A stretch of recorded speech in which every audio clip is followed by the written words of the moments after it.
ఆరోగ్యం అంటే natural food. Nature మంత్ర ఇప్పుడే మీ ఇంటికి తెచ్చుకోండి.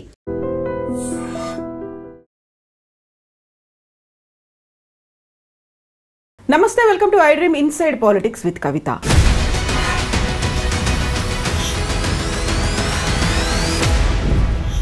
తెలంగాణ జాగృతి కవిత ఇప్పుడెందుకు సైలెంట్ అయిపోయారు? బీఆర్ఎస్ ఎమ్మెల్సీగా ఉన్నప్పుడు అవసరం వచ్చినప్పుడల్లా అగ్రెసివ్ గా మాట్లాడినటువంటి కవిత ఇప్పుడు సైలెంట్ ఎందుకు అయిపోయారు? అవసరం రావట్లేదా? అలాంటి అవకాశం దొరకట్లేదా? యాక్చువల్ గా ఈ ఎన్నికల సమయంలో తనేదో పార్టీ పెడుతుంది అని అంతా ఎక్స్పెక్ట్ చేస్తే ఎందుకంతలా ఒక సబ్మిసివ్ గా మారిపోయినటువంటి పరిస్థితి కనిపిస్తోంది? మనతో పాటుగా ఉన్నారు senior journalist and Telangana Jagruthi leader Syed Ismail garu. నమస్కారం. సో కవిత సస్పెండ్ అయి 1 month అవుతుంది, కరెక్ట్గా 1 month. సస్పెండ్ అయిన రోజు తను చెప్పారు పార్టీ పెడతారా అంటే మా లీడర్లు కార్యకర్తలతో 2-3 రోజుల్లో చర్చించుకొని ఒక నిర్ణయం అనౌన్స్ చేస్తానని. చర్చలు జరగలేదా? నిర్ణయం తీసుకోలేదా? ఎందుకని అనౌన్స్మెంట్ రాలేదు? ముందుగా కవితగా సస్పెన్షన్ గురై నిజంగా 1 నెల రోజులు అవుతున్న ఈ సందర్భం లోపల మనం ఇప్పుడు మాట్లాడుకుంటున్నప్పుడు ప్రజలకు ఈ 1 నెల రోజుల నుంచి ఏం జరిగిందనే విషయాలు కూడా ప్రజలందరికీ ఇప్పటికే తెలుసు. మన ద్వారా కూడా కొంత చెప్పే ప్రయత్నం చేద్దాం. మీరు మాట్లాడుతున్న సందర్భం లోపల సైలెంట్ అయ్యారని ఒక పదం కూడా వాడారు. కానీ నేను ఏం చెప్పదలుచుకున్నానంటే కవితక్క సస్పెన్షన్కు ముందు కానివ్వండి, అప్పుడు లెటర్ రాసిన 100 రోజులు కానివ్వండి, సస్పెన్షన్ అయ్యి ఇప్పుడు 1 నెల రోజులు అవుతున్నా కూడా ఏ ఒక్కరోజు ప్రజల మధ్య లేకుండా కవితక్క లేరు. ప్రతిరోజు ప్రజల మధ్య ఉన్నారు. ప్రతిరోజు ప్రజలతో మాట్లాడుతూ ఉన్నారు, ప్రజా సంఘాలతో మాట్లాడుతూ ఉన్నారు, నాయకులతో మాట్లాడుతూ ఉన్నారు, కార్యకర్తలతో మాట్లాడుతూ ఉన్నారు, సమావేశాలు జరుపుతూ ఉన్నారు. అన్నిటికీ మించి ఈ 1 నెల రోజులు మీకు తెలియంది కాదు, తెలంగాణ సంస్కృతి సాంప్రదాయాలకు అద్దం పట్టేటటువంటి బతుకమ్మ పండుగను కూడా గతంలో ఉన్నటువంటి టీఆర్ఎస్లో ఉన్నప్పుడు చేశారు, కానీ ఇప్పుడు చెయ్యరేమోనని కొంతమంది అపోహలు అనుమానాలు వ్యక్తం చేశారు. కొంతమంది జరగకూడదని కోరుకున్నారు. కానీ అంతకంటే గొప్పగా బతుకమ్మ సంబరాలు పూర్తిగా ఆ 9 రోజుల పాటు జరిగినటువంటి వేడుకల్లో కవితక్క ప్రతిరోజు ఉన్నారు. అంతకంటే గొప్పగా అన్నారు. పార్టీ చేసిందా, తెలంగాణ జాగృతి చేసిందా? 100% ఈసారి తెలంగాణ జాగృతి కార్యకర్తలు తర్వాత ప్రజలు ఇందులో భాగస్వాములు అయ్యారు. రాజకీయాలకు అతీతంగా, కులాలు మతాలకు అతీతంగా ప్రజలు భాగస్వామ్యమై ఈసారి కవితక్కతో కలిసి బతుకమ్మ పండుగ జరిగింది. కవితక్క నేతృత్వంలో బతుకమ్మ పండుగ అంగరంగ వైభవంగా జరిగింది. నేను మీకు ప్రభుత్వం చేసింది మళ్ళీ చెప్తున్నా. మీకు ఇక్కడ చింతమడక కవితక్క పుట్టిన ఊరు నుంచి కేసీఆర్ జన్మస్థలం నుంచి లండన్ దాకా కూడా ప్రజలు బ్రహ్మరథం పట్టినారు. చాలా ఆనందోత్సవాల నడుమ ఈసారి బతుకమ్మ పండుగ జరిగింది. కారణం ఏమిటంటే గతంలో రాజకీయాలు కూడా దానికి ముడిపడి ఉన్న సందర్భం లోపల ఈసారి స్వేచ్ఛగా స్వతంత్రంగా జరిగిన ఈ పండుగ జాగృతి ఓన్ చేసుకొని ఎప్పుడు చేసేది, కానీ కొంత రాజకీయంగా కూడా ఉంది కాబట్టి కొంతమంది అటు ఇటుగా ఉండేవాళ్ళు. కానీ ఈసారి అట్లా లేదు. ప్యూర్లీ కవితక్కను అభిమానించేటటువంటి వ్యక్తులు, సంఘాలు, ఆ సైన్యమే ముందుండి నడిపించింది. ఇవాళ ఆ చింతమడక దగ్గర నుంచి మొదలుకుంటే మంచిర్యాల మీకు తెలియంది కాదు, తెలంగాణ ఉద్యమంలో కూడా ఈ తెలంగాణ రాష్ట్ర సాధన కోసం ఒక గుండెకాయలాగా పనిచేసినటువంటి కోల్డ్ బెల్ట్ మనకు సింగరేణి సంస్థ, సింగరేణి ప్రాంతంలో గట్టిగా ఉన్నటువంటి మంచిర్యాలలో సుమారు 10,000 మంది. బోరున వర్షం పడుతుంది, సుమారు గంటన్నర పాటు వర్షం పడింది.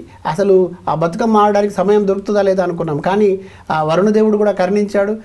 కొంత వెసులుబాటు దొరికితే గంట వ్యవధిలో 10,000 మంది వచ్చి అక్కడ బతుకమ్మ ఆడినారు. అంటే కవితక్కకు వ్యక్తిగతంగా ఉన్నటువంటి ఆదరణ, ఆమె పట్ల ఉన్నటువంటి నమ్మకం, తర్వాత ఆమెతో కలిసి మేము ప్రయాణం చేయాలనే ఒక తలంపు ప్రజల్లో ఉంది అనడానికి అంతకంటే గొప్ప నిదర్శనం ఇంకోటి ఉండదని భావిస్తాను. ఇక్కడే మరి చింతమడక నుంచి వాళ్ళు రావడం కావచ్చు, కోల్ బెల్ట్ అనేది మీరు ప్రత్యేకంగా కోట్ చేశారు కాబట్టి, స్ట్రెస్ చేస్తున్నారు కాబట్టి అక్కడ నుంచి తనని తొలగించడం అనేది కేజీటీబీఎస్ కదా, సింగరేణి, దానికి సంబంధించి అధ్యక్షురాలిగా కవితను తొలగించిన తర్వాత కావాలని అక్కడికి వెళ్ళారు. ఒక సెంటిమెంట్, కవిత మీద ఉన్నటువంటి అభిమానం కొద్దీ వచ్చారా, లేకపోతే కవిత ఒక సెంటిమెంట్ అనే దాంతో వచ్చారంటారా? బతుకమ్మ తెలంగాణలో మీకు నాకు బాగా తెలుసు, ఒక సామెత ఉంటుంది, ఈంటికా జవాబ్ పత్తర్సే అని ఒక సామెత ఉంటుంది.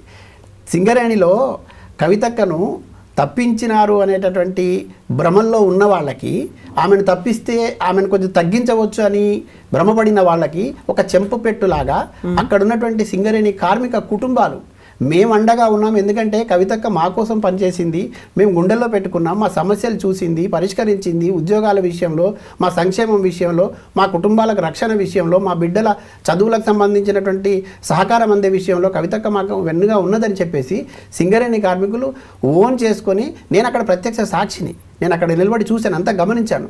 చాలామంది వచ్చి గుండెలకు హత్తుకున్నారు, పెద్దవాళ్ళు, పెద్ద వయసు వాళ్ళు కవితక్కను. అమ్మ మీరు చేసిన మేలు మర్చిపోలేం, ఇప్పుడున్నటువంటి సందర్భం లోపల మా అందరి ఆశీస్సులు నీకు నిండుగా ఉంటాయని చెప్పే ప్రయత్నం చేశారు. చాలామంది మహిళా సోదరిమణులు మా కోసం రిజర్వేషన్లు, మహిళా రిజర్వేషన్లు అనేటటువంటి మీరు మాట్లాడడంతో కాకుండా సింగరేణిలో కూడా మహిళలకు ఎట్లా ఉద్యోగాల విషయంలో, భద్రత విషయంలో మా కుటుంబాలు చల్లగా ఉండాలని మీరు ఆలోచించి చేసినటువంటి ప్రయత్నాలు ఫలించిన సందర్భంలో ఆ ఫలాలు అందుకున్న వాళ్ళం. ఈ సందర్భంలో మీతో కలిసి పండుగ చేసుకోవడం మాకు చాలా సంబరంగా ఉందని చెప్పి ఎవరైతే తప్పించినామనే భ్రమంలో ఉన్న వాళ్ళకి చుక్కలు చూపించేటట్టుగా అక్కడ బతుకమ్మ సంబరం జరిగింది మంచిర్యాలలో. ఇది కవితక్క నేతృత్వంలో భవిష్యత్తులో రూపుదిద్దుకోపోయేటటువంటి ఒక ఉద్యమానికి కూడా ఇక్కడ జరిగినటువంటి ఈ పండుగ, ఈ వేడుక ఒక నిదర్శనంలాగా, ఒక అరంగేట్రంలాగా కూడా ఉంటుంది. దీన్ని రాజకీయం చేయాలనుకున్న వాళ్ళకి మాత్రం నిరాశ మిగిలింది. అయితే ఉద్యమం, భవిష్యత్తులో ఉద్యమం అన్నారు. ఇప్పుడు జరుగుతున్నవన్నీ కూడా బతుకమ్మ రిలేటెడ్గా మాత్రమే జరిగాయి. తెలంగాణ జాగృతి అనేది బతుకమ్మ సంస్కృతి సంప్రదాయాల కోసం పుట్టినటువంటి తెలంగాణ జాగృతి ముందు నుంచి అదే పని చేసింది, ఇప్పుడు కూడా అదే పని చేసింది కదా. మీరు చింతమడక తీసుకోండి, లేకపోతే మధ్యలో వచ్చినటువంటి మల్లన్న సాగర్ దగ్గర నుంచి వాళ్ళు కొంతమంది బాధితులు, ముంపు బాధితులు లెటర్ రాశారు, తమ సంతకాలు పెట్టి చేసింది. ఆ తర్వాత మీరు చెప్పిన మంచిర్యాల కావచ్చు, ఇవన్నీ బతుకమ్మకు రిలేటెడ్గానే ఉన్నాయి తప్ప ఒక ఉద్యమ రూపం అంటే ఒక సమస్యలు అనేవి ఉంటాయి, లేకపోతే ప్రజా పోరాటం జరగాలి, ఆందోళన జరగాలి, వీటన్నిటికీ సంబంధించి కార్యకర్తలు ఉండాలి, లీడర్స్ ఉండాలి. వీళ్ళందరూ తక్కువగా కనిపిస్తున్నారు కవితక్క దగ్గర. మరి మీరు అడిగిన ప్రశ్నకు నేను ఇచ్చే సమాధానం ఏమిటంటే, ఈ తెలంగాణ ఉద్యమం మొదలైన తొలినాళ్లలో జాగృతి సంస్థ ఆవిర్భవించినప్పుడు ఈ తెలంగాణ సంస్కృతి సాంప్రదాయాలతో పాటు ఇక్కడ ఉన్నటువంటి ఆకాంక్షలు నెరవేరబడాలి, ఇక్కడ ఉన్నటువంటి ఉద్యమకారుల ఆకాంక్షలు నెరవేరబడాలి, ఈ ప్రాంతం అభివృద్ధి వైపు వెళ్ళాలనే ఒక బలమైనటువంటి తలంపు ఉంది. దీంతో పాటు బలమైనటువంటి పేగుబంధం ఉన్నది జాగృతికి, కవితక్కకు, తెలంగాణ సంస్కృతి సాంప్రదాయాలతో పాటు ఈ తెలంగాణ ప్రాంతానికి సంబంధించి. ఆ పేగుబంధము అప్పుడు ఉన్నది, ఇప్పుడు ఉన్నది. బతుకమ్మను తెలంగాణ సంస్కృతి నుంచి కానీ, తెలంగాణ జీవన శైలి నుంచి కానీ వేరు చేసి చూడలేం. తెలంగాణ మనోభావాల నుంచి కూడా దాన్ని వేరు చేసి చూడలేం. బతుకమ్మ అనేటటువంటి దాన్ని ఒక సాంస్కృతిక కార్యక్రమంగానో లేదంటే ఒక ఈవెంట్ లాగానో చూసేటటువంటి వాళ్ళకు కూడా నేనేం చెప్పదలుచుకున్నానంటే, బతుకమ్మ అనేది ఈ తెలంగాణ ప్రజల్లో, ఇక్కడ ఉన్నటువంటి పుట్టి పెరిగిన ప్రతి ఒక్క మనిషి హృదయంలో పెనవేసుకొని ఉన్నటువంటి ఒక వేడుక, అది ఒక పేగుబంధం లాంటిది. ఇక్కడ కవితక్క ఆ పేగుబంధానికి దూరంగా లేదు అని చెప్పడానికి జరిగినటువంటి ఒక ఏమంటారు దాన్ని, ఒక వేడుకలాగా కాకుండా అది కూడా ప్రజల ఆకాంక్షల్లో భాగమైనటువంటి ఒక సాంప్రదాయాలకు పెద్దపీట వేసేటటువంటి ఒక కార్యక్రమం లాగానే చూడాలి. అన్ని రాజకీయ పార్టీలు ఇవాళ కొంత ప్రేమ చూపించినట్టుగా, ప్రేమ వలకబోసినట్టుగా ఎందుకు దాని వైపు వెళ్తున్నాయంటే, తెలంగాణ ప్రజలతో పేగుబంధంతో ముడిపడి ఉన్న పండుగ కాబట్టి దాన్ని కూడా వాళ్ళు వాడుకునే ప్రయత్నం చేస్తున్నారు. కానీ ఇక్కడ ప్యూర్లీ కవితక్క మాత్రం 100% మళ్ళీ ఎక్కడ మనకి ఈ సంస్కృతి దూరం కాకూడదు, ఈ ప్రజల మనోభావాలకు సంబంధించిన గౌరవించాల్సిన అవసరం ఉందని దాన్ని పట్టుకొని ఉన్నారు. ఇవాళ కూడా దాన్ని చేసే ప్రయత్నం చేసినారు. మీరు రెండో మాట ఏమన్నారు, సింగరేణి కానివ్వండి, మిగతా చోట్ల కానివ్వండి, కేవలం బతుకమ్మ సెంటిమెంట్ అనేది వెళ్తున్నారు. ఈ సెంటిమెంట్, రెండు రకాల సెంటిమెంట్ మన దగ్గర ఉంది. బతుకమ్మ మాత్రమే కాదండి, తెలంగాణలో ఒక రకమైనటువంటి ఏదన్నా ఆపద వచ్చినా, కష్టం వచ్చినా చాలా మనసు నుంచి చూసే ప్రజలు ఉంటారు. మనసు నుంచి చూసే ఒక కోణం మనకు తెలంగాణ ప్రజలకు అలవడింది. అయితే ఇవాళ సెంటిమెంట్ అని మీరు అంటున్నప్పుడు, ఒక ఆడబిడ్డకు అన్యాయం జరిగినప్పుడు కూడా అదే రకమైన సెంటిమెంట్ ఆడబిడ్డలు చూపించారు అనేదానికి అది నిదర్శనంగా కనబడుతుంటే, మీరు ప్రజలకు దగ్గరగా లేరు, దూరంగా ఉన్నారనే చెప్పే ప్రయత్నంలో కొంతమంది చేస్తున్నట్టుగా ఇవాళ మీ ప్రశ్నలో కూడా నాకు అది కనిపించింది. నేనేమంటున్నానంటే, ఇక్కడ ప్రజలకు, ప్రజా సమస్యలకు, ప్రజల ఆలోచనలకు, ప్రజల భావాలకు దూరంగా కవితక్క లేరు, వాళ్ళకి దగ్గరగా ఉన్నారు. దానికి నిదర్శనమే ఈ బతుకమ్మ పండుగలో జరిగిన సందర్భంగా అనేక రకాల ప్రజలు వచ్చిన వేడుకను చూసాం. మనం అక్కడ ఎక్కువ సంఖ్యలో హాజరైనటువంటి పద్ధతిని చూసాం. దాన్ని చూసి మనం అనుకోవచ్చు ఆమె పైన ఆదరణ తగ్గలేదు, ఎవరైనా తగ్గించాలని చూస్తే వాళ్ళు పొరపడినట్టుగా కనబడింది, ప్రజలు ఆమోదం వాళ్ళకి లేదు, కవితకు ఉందనేది మనం గమనించాలి కదా. ఆదరణ తగ్గలేదు అనుకున్నప్పుడు అది బలపడాలి అనేది కూడా ఉంటుంది. ఎప్పుడైతే సస్పెండ్ అయ్యారో, ఎప్పుడైతే కవిత మాట్లాడిందో, ఆ తర్వాత తెలంగాణ జాగృతి నుంచి కొంతమంది వచ్చారు, బయటికి వచ్చి వాళ్ళు మాట్లాడింది మాదే అసలైన జాగృతి అన్నారు.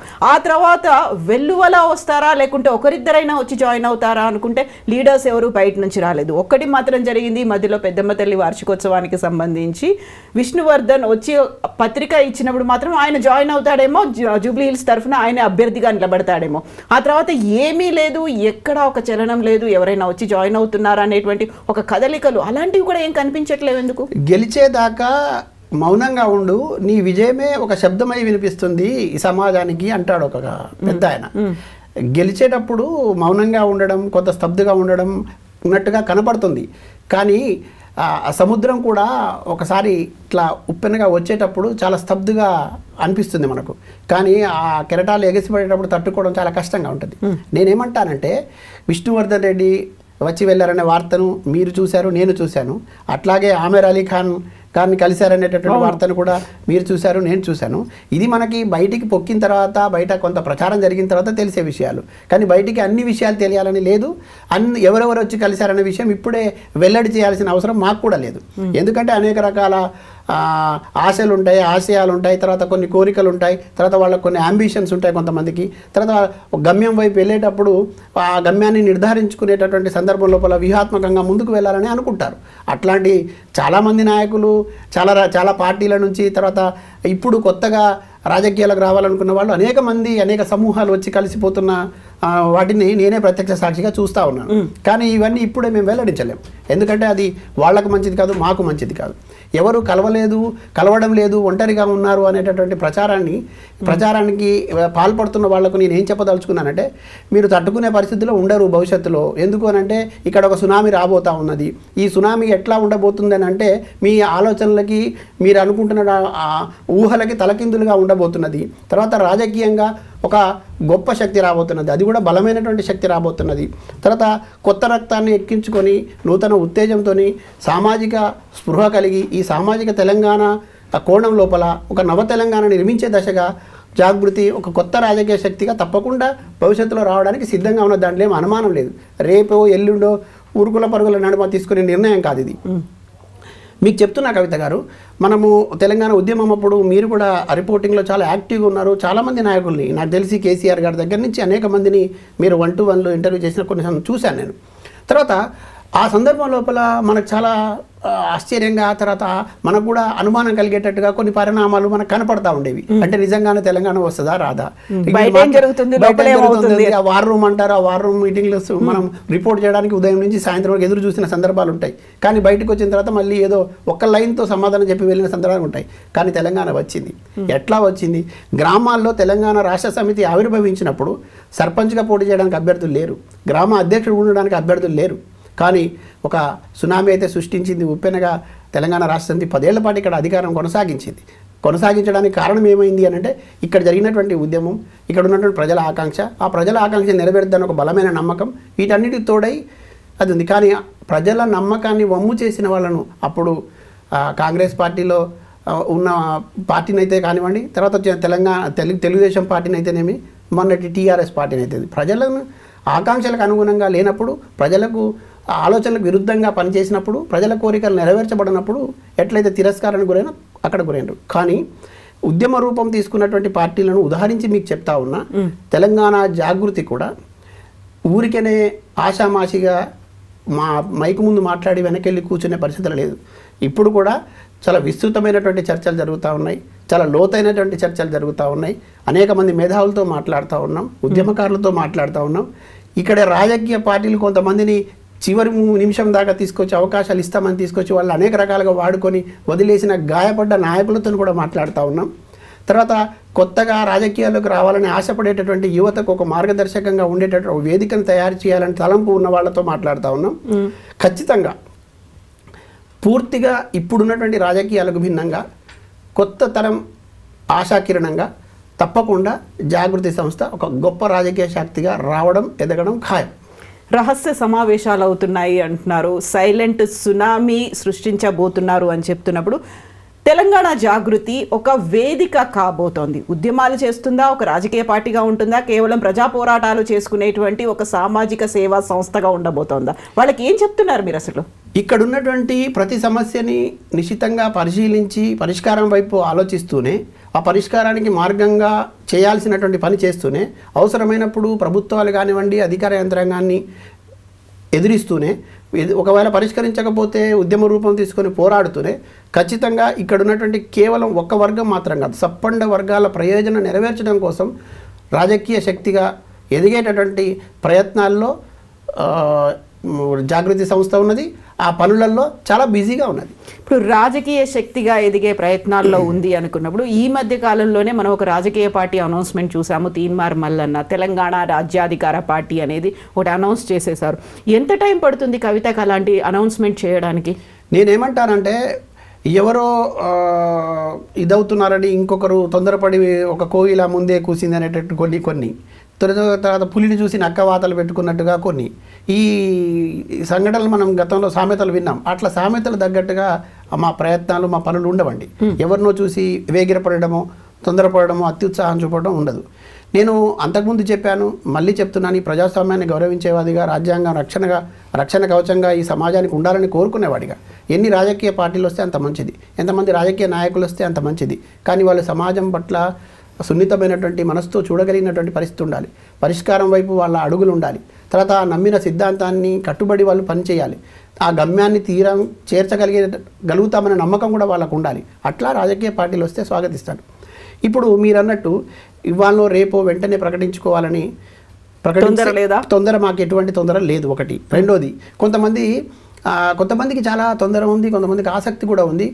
కొన్ని శక్తులు ఎప్పుడు వీళ్ళు ప్రకటిస్తారా, ఏ లోపాలు వెతుకుదామా, లేకపోతే ఎట్లా వీళ్ళని ఫెయిల్యూర్ వైపు ప్రయాణం చేపిద్దామని చూస్తున్నారు. వాళ్ళ ఆశలు నెరవేరవు.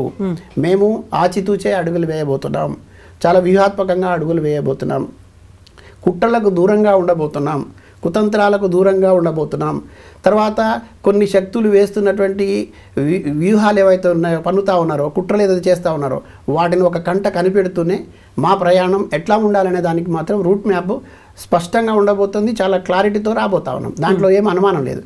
అయితే మీరు మళ్ళీ చెప్తున్నారు ఏమిటంటే, ఇక్కడ ఉన్నటువంటి ప్రజలకు కేవలం ఉద్యమాలు చేసే ఒక సంస్థగా ఉంటారా, లేదంటే ఒక రాజకీయ పార్టీగా మీరు అవతరించి చేస్తారని చెప్తున్నారు. నేను ఈ చెప్పిన సారాంశంలో అది క్లియర్గా కనపడతా ఉంది. మళ్ళీ ఏం చెప్తున్నానంటే, ఈ తెలంగాణ పేగుబంధంతో ముడిబడి ఉన్నటువంటి ఏకైక ప్రజా సంస్థగా ఉన్నటువంటిది, ఇప్పుడు పౌర సమాజాన్ని గట్టిగా పట్టుకొని ఉన్నటువంటి సంస్థ జాగృతి సంస్థ.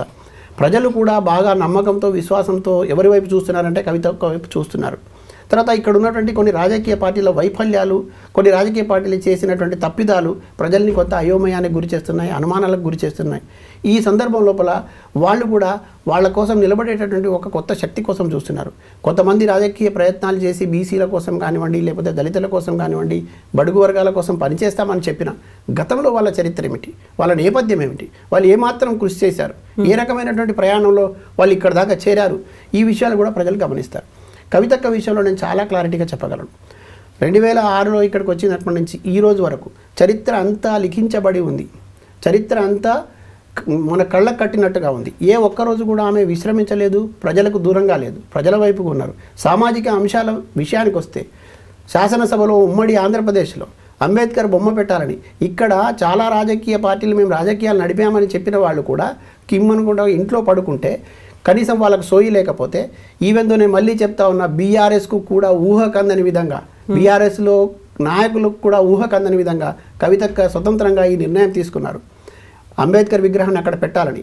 అప్పుడు చాలామంది ఆశ్చర్యానికి గురయ్యారు టీఆర్ఎస్ పార్టీలో. అదేంటి పార్టీకి చెప్పకుండా ఈమె ఈ ప్రయత్నం కేసీఆర్ కూడా తెలియదు. మీరు కావాలంటే మళ్ళీ ఒకసారి క్రాస్ చెక్ చేయండి. నేను ఈ సందర్భంగా చెప్తా ఉన్నాను, ఎందుకంటే నేను కొన్నిటికి సాక్షిని, అందుకనే మళ్ళీ చెప్తా ఉన్నాను. కొంతమంది ఊకదంపుడు మాటలు చెప్తా ఉన్నారు, తోచినట్టు మాట్లాడుతూ ఉన్నారు.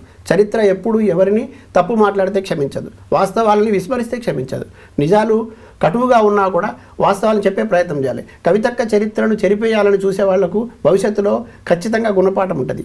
అంబేద్కర్ విగ్రహం కోసం దీక్ష చేపట్టి కుల సంఘాలను, ప్రజా సంఘాలను, సామాజిక స్పృహ ఉన్నటువంటి వ్యక్తులను, నాయకులను కూడగట్టి దీక్ష చేసిన ఏకైక మహిళ కవితక్క దీక్ష మూలంగానే ఇవాళ అసెంబ్లీలో అంబేద్కర్ విగ్రహం వచ్చి ఉన్నది. పూలే విగ్రహం కోసం కూడా ఆమె కోరింది.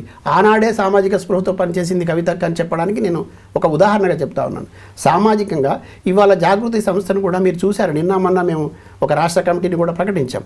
ఈ కమిటీలో పూర్తిగా ఒక 16 మంది రాష్ట్ర కమిటీలో ఉంటే 2 గిరిజన బిడ్డలు ఉన్నారు.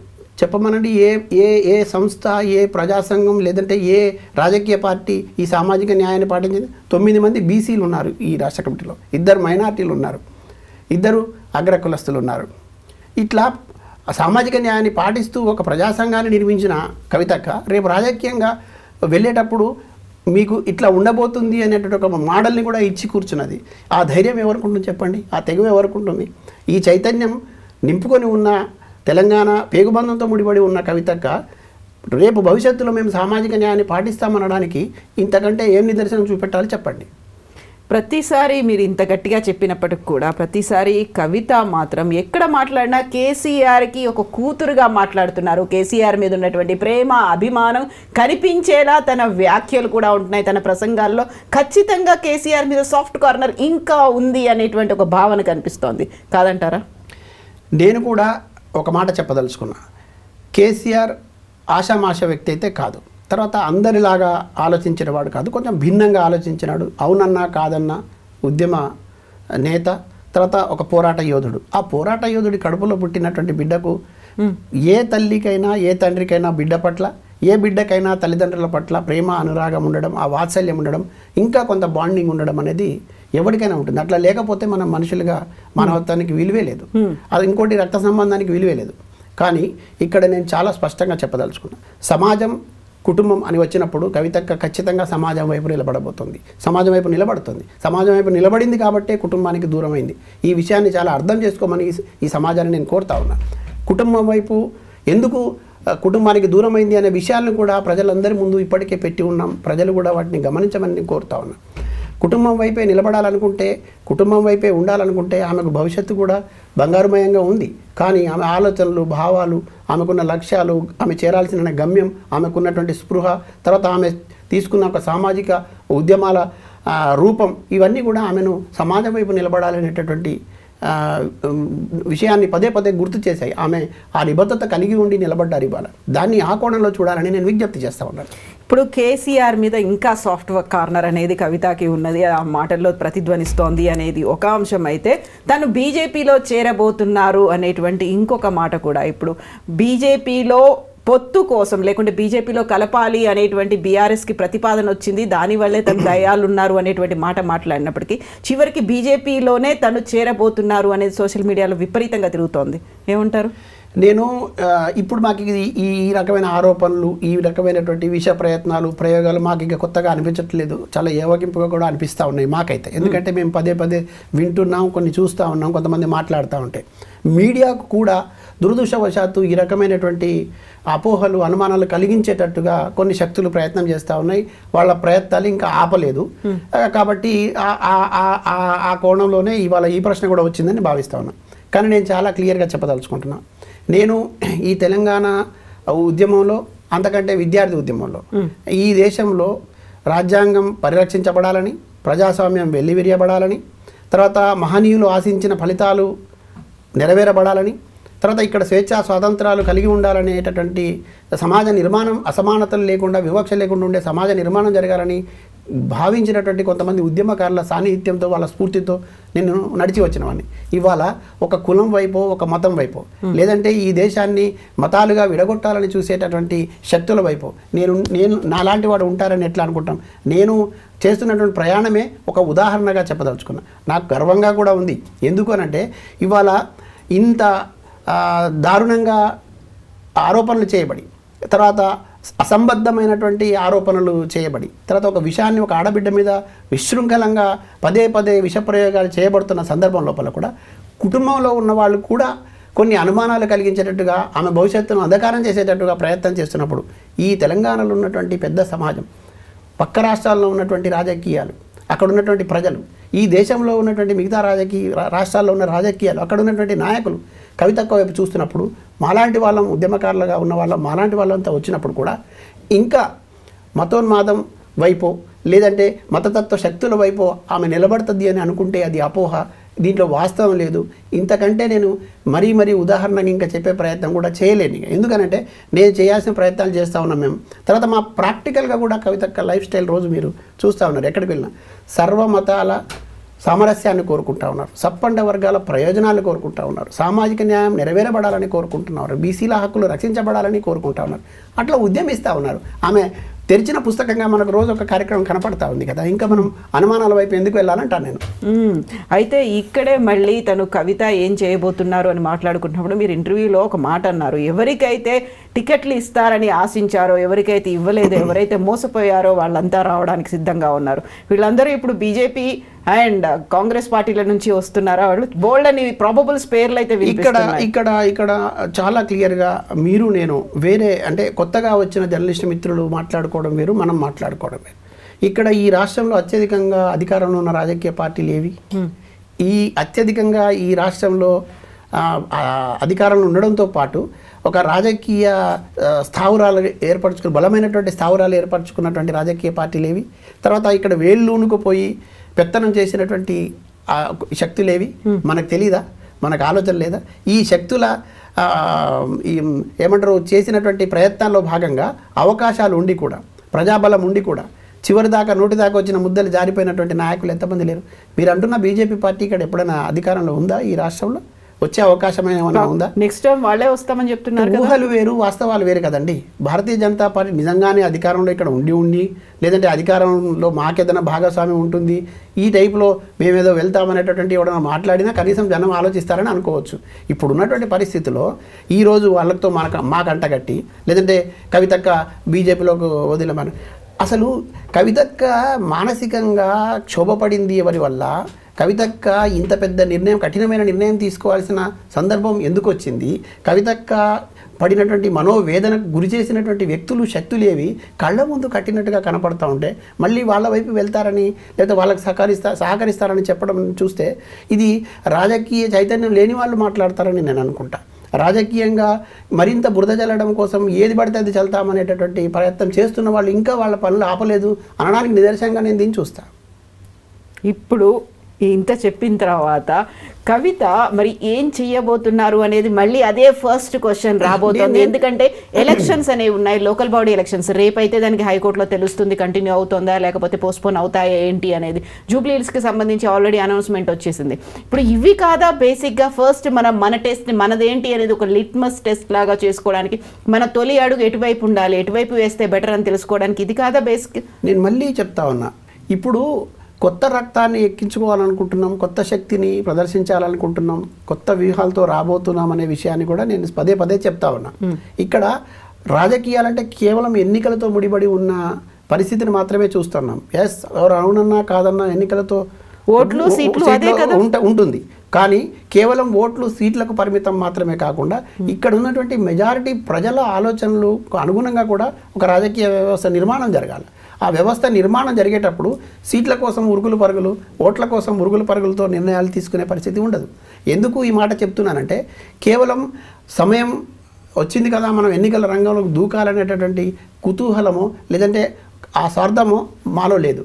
మాలో ఉన్నది ఏమిటి అంటే, కొంచెం ఆలస్యమైనా కూడా ప్రజలకు మేలైనటువంటి పాలన అందించేటటువంటి పరిస్థితికి వచ్చేటటువంటి శక్తిగా మనం రావాలి.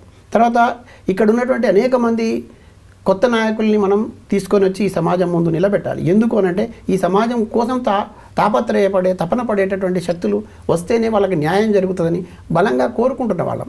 ఈ ఎవరో వేస్తున్న ట్రాప్లో మేము పడాలని లేదు. ఇప్పుడు రాజకీయ నాయకులు, రాజకీయ పార్టీలు కూడా ఆ ఉచ్చులోకి మమ్మల్ని లాగడం కోసం కొన్ని ప్రయత్నాలు చేస్తూ ఉన్నారు, కొన్ని కవింపు చర్యలు చేస్తూ ఉన్నారు, కొన్ని కోవట్టు రాజకీయాలు చేస్తూ ఉన్నారు. తర్వాత కొంతమందిని మాట్లాడించే ప్రయత్నం కాకుండా ఇంకొంతమందిని ఇంకో రకంగా ఎరవేసేటటువంటి ప్రయత్నం కూడా జరుగుతూ ఉంది. నేను మొదట్లో చెప్పాను, చాలా అలర్ట్గా ఉన్నాం, చాలా జాగరూకతతో ఉన్నాం, చాలా చైతన్యంగా కూడా ఉన్నాం, అనేక అనుభవాలను తీసుకొని ముందుకు పోతా ఉన్నాం. మాకు చాలా అనుభవాలు, బ్యాడ్ ఎక్స్పీరియన్సెస్ ఉన్నాయి, మంచి ఎక్స్పీరియన్సెస్ కూడా ఉన్నాయి. ఇక్కడ అన్ని మేళవించుకొని ఒక నూతన శక్తిని ఆవిష్కరించడం కోసం చేస్తున్న ప్రయత్నాల్లో ఎస్ కొంత ఇబ్బంది ఉండవచ్చు, కొంత పురిటి నొప్పులు మాకు కూడా ఉండవచ్చు. కొన్ని రకాలుగా ఇప్పుడే ఉరుకు పరుగులు పెట్టాలనేటటువంటి ఒత్తిడి కూడా మాకు ఉండదని మేము అనుకోను. కానీ ఈ ఒత్తిడులకు తలొగ్గేటటువంటి మనస్తత్వం కవితక్కది కాదు. ఈ ఒత్తిడులతో నిర్ణయాలు తీసుకునే మనస్తత్వం కవితక్కది కాదు. ఆలోచనలతో నిర్ణయం తీసుకునే శక్తి కవితక్కకున్నది. దూరదృష్టితో ఆలోచించే శక్తి కవితక్కకున్నది. తర్వాత ఆమె విజనరీ లీడర్. ఆమె కేవలం తెలంగాణ ప్రాంతం మాత్రమే కాదు, ఈ దేశం గర్వించదగ్గ నాయకురాలుగా ఉండబోతుంది. నేను మళ్ళీ చెప్తా ఉన్నా, ఈ దేశంలో అత్యంత శక్తివంతమైనటువంటి ఒక నాయకురాలుగా కవితక్క ఆవిష్కరించబడబోతా ఉన్నది. ఈ చరిత్ర ఆవిష్కృతం అవుతుంది, నేను బలంగా చెప్తా ఉన్నా. దీన్ని విశ్వసించేటటువంటి ప్రజలకు బలమైన విశ్వాసం ఉన్నది. కొన్ని రాజకీయ పార్టీలకు, కొంతమంది రాజకీయ నాయకులకు, కొంతమంది కుట్రదారులకు ఇది మింగుపడడం లేదు. కానీ వాస్తవం ఏమిటంటే ఖచ్చితంగా ఈ దేశ చరిత్రలో, రాజకీయ చిత్రపటంలో కవితక్క చరిత్రలో నిలబడిపోయేటటువంటి ఒక పాత్రను ఆవిష్కరించడం కోసం ఇప్పుడు జాగృతి కార్యకర్తలు నాయకత్వంతో పాటు ప్రజలు కూడా ఒక కొత్త చరిత్రను రాస్తా ఉన్నారు. కొంత ఆలస్యమైనా పర్లేదు అనుకున్నప్పుడు ప్రజలకి కొద్దిసేపు ఉన్నటువంటి ఆ క్యూరియాసిటీ, యాంగ్జైటీ అనేది అది మెల్లిమెల్లిగా over the period of time అది కనుమరుగైపోతుంది, డైల్యూట్ అయిపోతుంది, డైవర్ట్ అయిపోతుంది. ఇప్పుడు పర్లేదు అని మీరు అనుకున్న తర్వాత ఇప్పుడు కాదు సరైన సమయం రావాలి, అప్పుడే ఒక వేదికను అనౌన్స్ చేస్తామని మీరు అనుకుంటున్నప్పుడు అప్పటికి వాళ్ళకి ఇంట్రెస్ట్ ఉంటుందంటారా? నాకు ఈ సందర్భంగా కేసీఆర్ గారు అన్న ఒక మాట మనం కూడా నవ్వుకున్నాం, అది గుర్తుకొస్తా ఉంది. పార్టీ పెట్టడం అంటే పాండబ్బ కాదు అని. పార్టీ పెట్టడం అంటే నిజంగానే పాండబ్బ కాదు. పార్టీ పెట్టడం ఒక్కరి ఆలోచనతో కూడుకున్నది కాదు, అది స్వార్థం అవుతుంది. పార్టీ పెట్టాలంటే ప్రజల అభిప్రాయం చాలా అవసరం. ప్రజల్లో ఏ వర్గం కోసం మనం పనిచేస్తామని చెప్తున్నావో ఆ వర్గాల ప్రజల మన్ననలు తీసుకోవడం, మన్ననలు పొందడం, అభిప్రాయాన్ని గౌరవించడం కూడా చాలా ముఖ్యమైనటువంటి సందర్భం. కాబట్టి వాటి కోసం ఖచ్చితంగా కొంత ఎక్సర్సైజ్ జరగాలి. నేను మీకు చెప్తా ఉన్నా, ఇప్పటికీ మీరు నమ్మండి నమ్మకపోండి, కానీ జరిగింది ఏమిటంటే సుమారు 72 కుల సంఘాలు ప్రత్యక్షంగా మా పక్కన కనపడతా ఉన్నాయి. అవి కాకుండా ఈ 150 బీసీల్లో ఉన్నటువంటి ఉపకులాలతో కలుపుకొని అనేక మందితో, అనేక సంఘాలతో, సమూహాలతో మేము చర్చలు జరిపినాం. వాళ్ళ అభిప్రాయాలు తీసుకున్నాం. వాటన్నిటిని కూడా నోట్ చేసి పెట్టుకున్నాం. రెండవది, ఇక్కడ ఉన్నటువంటి నేను పదే చెప్తున్న పదం ఒకటి ఉంటుంది, దగాపడ్డ తెలంగాణవాదులని. ఆ దగాపడ్డ తెలంగాణవాదుల సమూహాలతో మేము ఇప్పటికే 4 దఫాలుగా చర్చలు జరిపాం. రేపు కూడా జరపబోతా ఉన్నాం. ఇవాళ ఈ రాష్ట్రంలో ఒక పక్క జూబ్లీహిల్స్ ఉప ఎన్నిక, మరో పక్క స్థానిక సంస్థలు వస్తున్నప్పుడు మన ఆలోచన ఎట్లా ఉండాలి, మనం ఏం వాళ్ళకి గైడ్ చేయాలి, లేదంటే ప్రజలకు ఏ రకమైనటువంటి సంకేతాలు ఇవ్వాలనే తపన పడుతున్నటువంటి తహతహలాడుతున్న కొన్ని సంఘాలు ఆల్రెడీ ఇప్పుడు ఈరోజు హైదరాబాద్లో కొన్ని సమావేశాలు జరుగుతున్నాయి, రేపు కొన్ని జరుగుతూ ఉన్నాయి. ఆ సమావేశాలు జరిపే సమూహాలతో కూడా మేము చర్చలు జరిపి ఉన్నాం. మళ్ళీ వాళ్ళ ప్రజల నుంచి వచ్చినవి, తర్వాత గ్రౌండ్లో నుంచి వచ్చేటటువంటి నిర్ణయాలు ఏవైతే ఉంటాయో వాటికి అనుగుణంగా వాళ్ళు తీసుకునేటటువంటి ఒక నివేదిక తయారు చేసుకుంటారు. వాళ్ళకు రూట్ మ్యాప్ ఉంటుంది. ఆ రూట్ మ్యాప్ ఏంటి అనేది కూడా మేము పరిశీలిస్తాం. దాంట్లో మాకు ఉపయోగపడే అంశాలని తప్పకుండా మేము తీసుకుంటాం. దీంతో పాటుగా ఇవాళ జూబ్లీహిల్స్ ఎన్నిక, స్థానిక సంస్థల ఎన్నికలు జరుగుతున్న నేపథ్యంలో చోటు చేసుకుంటున్న పరిణామాలను కూడా మనం గమనించాలి. ఒకడేమో నేను కొట్టినట్టు చేస్తాను, ఏడ్చినట్టు చేయమనేటటువంటి పరిస్థితి కూడా ఇవాళ కనపడతా ఉన్నది. కోర్టుల చుట్టూ బీసీల మనోభావాలతో ఆడుకునేటటువంటి రాజకీయ పార్టీలు ఇవాళ చూస్తూ ఉంటే అసహ్యం వేస్తూ ఉన్నది. నిజంగా చిత్తశుద్ధి లేని ప్రభుత్వాలు చేసే పనులు ఇవి. చిత్తశుద్ధి లేని రాజకీయ పార్టీలు చేసేటటువంటి పనులు ఇవి. చిత్తశుద్ధి లేని కొన్ని కులం సంఘాలను చూపించుకోవాలి, ఉనికిని చాటుకునేటటువంటి చేసే వాళ్ళ పని ఇది అని నేను చెప్తాను. ఎందుకు అనంటే ప్రజలేమి వివాదాలు, చిక్కులు కోరుకోవడం లేదు. ఒక ప్రశాంతంగా, సాఫీగా ఎన్నికల ప్రక్రియ జరగాలని కోరుకుంటున్నారు. మేము ఎంతమంది జనాభా ఉన్నామో మా వాటా అంతా ఉండాలని వాళ్ళు బలంగా కోరుకుంటా ఉన్నారు. అది ఇవ్వాల్సిన బాధ్యత, రాజ్యాంగం మనం కల్పించిన హక్కు, ప్రజాస్వామ్యం మనకిచ్చిన స్వేచ్ఛ, చట్టసభల ద్వారా జరగాల్సి ఉన్నది. కానీ ఇవాళ కోర్టుల చుట్టూ తిరిగేది పరిస్థితి మనం చూస్తూ ఉన్నాం, తిప్పే పరిస్థితిని చూస్తూ ఉన్నాం. దాన్ని ప్రతిరోజు ఒక కార్తీక దీపం ఎపిసోడ్ లాగా, సీరియల్స్ లాగా నడిపేటటువంటి పరిస్థితి చూస్తాం. ఇది మంచిది కాదు సమాజానికి. కానీ ప్రజలు ఇది గుర్తిస్తారు. వీటన్నిటినీ మేము గమనిస్తూ ఉన్నామని చెప్పడానికి నేను ఈ ఉదాహరణ చెప్పాను. ఇట్లా మా పరిస్థితి ఉండదు, మా ప్రక్రియ ఉండదు. మా ప్రక్రియ చాలా స్పష్టంగా ఉంటుంది. చాలా తర్వాత ప్రజలకు కూడా మేలు జరగడానికి సంబంధించిన అంశాలతో ముడిపడి ఉంటుంది. ఇది నేను చాలా స్పష్టంగా చెప్పదలుచుకున్నాను. సో ఇప్పుడు మీరు యాక్సెప్ట్ చేసినా చేయకపోయినా, ప్రత్యక్షంగా అయినా పరోక్షంగా అయినా, తెలంగాణ జాగృతి వ్యవస్థాపక అధ్యక్షురాలు అయినటువంటి కవితకి ఇనీషియల్ స్టేజ్లో కేసీఆర్ మెంటార్గా ఉండేవాళ్ళు.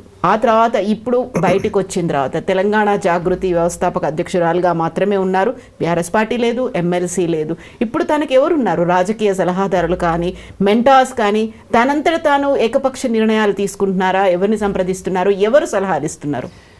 కవితక్కకు ఈ తెలంగాణ సప్పండ వర్గాల సమాజపు ఆలోచనలతో బలంగా పరిడవిల్లాలని కోరుకునేటటువంటి శక్తులు సలహాదారులుగా ఉన్నారు. కవితక్కకు ఈ తెలంగాణ పేగుబంధంతో విడబడకుండా నిలబడింది కాబట్టి ఆమెను గమ్యాన్ని చేర్చడం కోసం భుజాల మీద మోసేటటువంటి గొప్ప సైనికులు ప్రజల రూపంలో ఉన్నారు, జాగృతి కార్యకర్తల రూపంలో ఉన్నారు. నేను ఈ సందర్భంగా మీకు ఒక మాట చెప్పదలుచుకున్నా.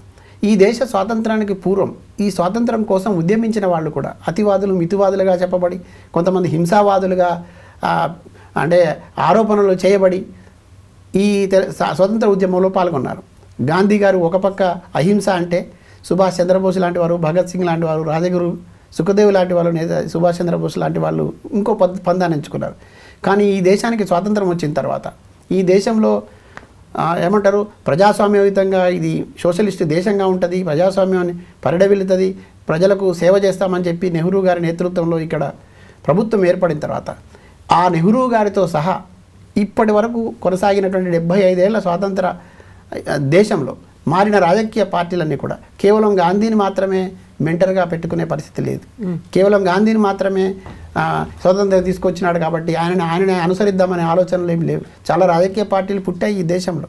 పంజాబ్ చూద్దాం మనం ఒకసారి, పశ్చిమ బెంగాల్ చూద్దాం, కేరళ చూద్దాం, త్రిపుర చూద్దాం.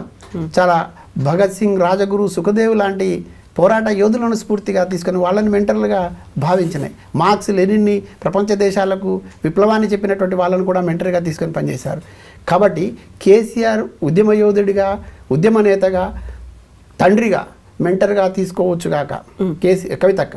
కానీ ఈ సమాజంలో జరుగుతున్నటువంటి అనేక అసమానతల మీద, వివక్షల మీద, తర్వాత సామాజిక విప్లవం దిశగా చేసినటువంటి పోరాటాలని పాఠంగా తీసుకొని వీటిని నడిపినటువంటి నాయకులని, వీటిలో భాగస్వామ్యమైన ప్రజల ఆలోచనలు కూడా మెంటర్గా భావించే అవకాశం ఉందని నేను చెప్పదలుచుకో. ఒక్క పర్సన్ కాదు, ఎస్. సో ఒక సమాజమే మెంటార్గా ఉంది, ఒక సమాజమే రాజకీయ సలహాదారులుగా ఉన్నారు. 100%. ఇప్పుడైతే అది జరుగుతూ ఉందని. ఎస్ అండి. Thank you so much Ismail గారు. Best wishes to you and కవితక్క also. Thank you so much. Thank you. నిజంగా ప్రస్తుతం ఉన్నటువంటి సమాజం దేనికి ప్రయారిటీ ఇస్తుంది? ఆర్థిక సంబంధాల చుట్టూ మాత్రమే తిరుగుతుంది. మళ్ళీ ఎన్నికలంగానే చాలా విరక్తి కలుగుతుంది. మంచి అనిపిస్తుంది కదా, లేడీస్ కూడా ఛాలెంజింగ్ జాబ్స్ చేసినప్పుడు చాలా బాగుంటది. ట్రాఫిక్ అసిస్టెంట్స్ గా నియమించిన ట్రాన్స్జెండర్స్ అందరితో సాల్యూట్ చేయించుకుంటున్నారు. ఫుడ్ డెలివరీ ఇవ్వటానికి వెళ్ళినటువంటి డెలివరీ బాయ్ అనిల్ పై కళ్ళ ముందు